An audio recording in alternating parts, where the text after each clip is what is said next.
Hello, Pajama Bears. Today we'll be reading from a book called Goodnight Stories. It is published by Paragon, UK. Jack and the Beanstalk. Once there was a boy named Jack who lived with his mother. They were very poor and had to sell their cow to get money for food. As he was taking the cow to market, Jack met an old man. "You won't get much money for such an old cow," he told Jack, "but I can give you something better than money for her. Magic beans." He held out his hand and showed Jack 5 speckled beans. "Magic beans?" thought Jack. "They sound exciting."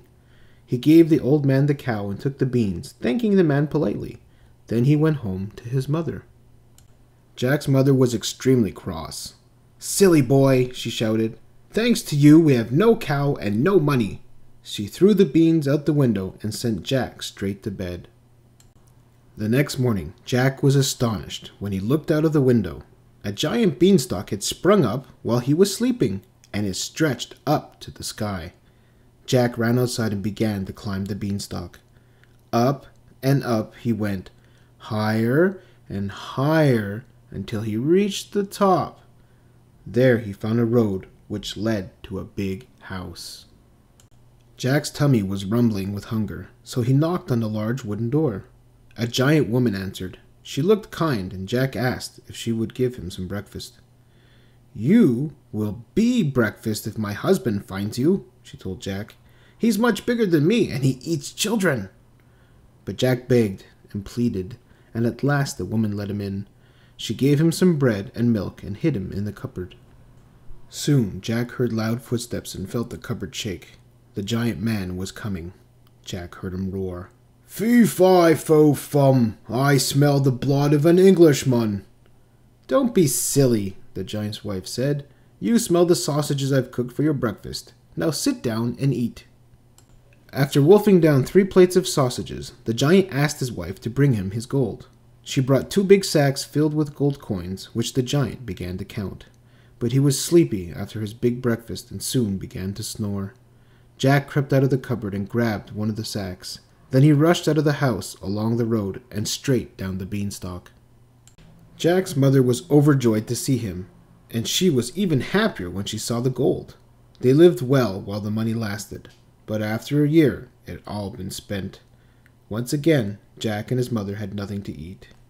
"Don't worry, Mother," said Jack. "I'll just go back up the beanstalk to the giant's house." And so he did. Just as before, Jack knocked on the door and begged the giant's wife for something to eat. "Go away," she told him. "The last time you were here, a sack of gold disappeared. My husband was really cross." But once again, Jack begged and pleaded, and at last she let him in. She gave him some bread and milk and hid him in the cupboard.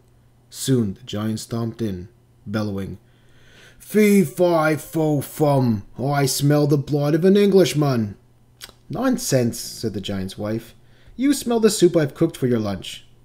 Peeping through a crack in the cupboard door, Jack saw the giant slurp down a big barrel full of soup, and heard him tell his wife, "Bring me my hen."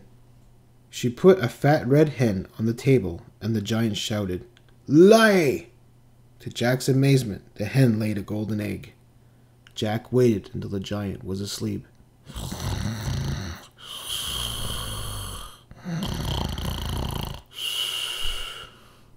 Then he jumped out and snatched the hen. As fast as lightning, he dashed out of the house, along the road, and down the beanstalk. Jack and his mother lived very well on the money they made from the hen's golden eggs. But Jack wanted to climb the beanstalk one last time. He knew the giant's wife would not let him in again, so when she wasn't looking, he sneaked into the house and crawled into the cupboard. Before long, the giant came crashing in. "Fee-fi-fo-fum, I smell the blood of an Englishman," he thundered. "You smell the steaks I've cooked for your dinner," his wife said, and she put a platter of thick, juicy steaks in front of him.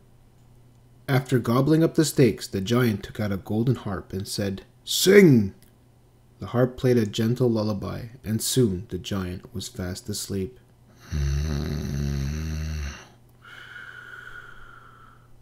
Jack sprang out, took the harp, and began to run, but the harp cried, "Master! Master!" And the giant woke up. With a roar, he leapt up and ran after Jack.